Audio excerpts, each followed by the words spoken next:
नमस्कार प्रणाम भैया। आज हम लोग बैठे हैं आशीष स्टूडियो पे। बाहर रिकॉर्डिंग हो रही है, इसलिए आज हम लोगों ने सोचा कि आज आपके सामने कुछ रखा जाए। हो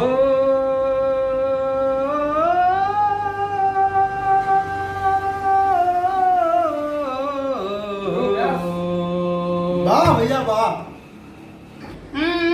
दूसरा के नाम के मेहंदी रचा ले बाड़ी।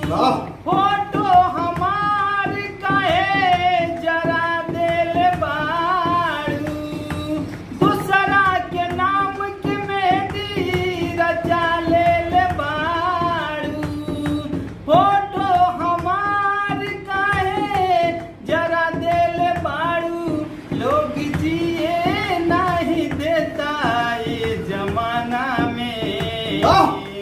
लोग जिए नहीं देता ये जमाना में। हम दीवाना हैं किस कर जाता निथाना में। हम दीवाना हैं किस कर जाता निथाना में। दूसरा के नाम के मेहंदी रचा ले बाड़ू। फोटो हमार काहे जरा देल बाड़ू।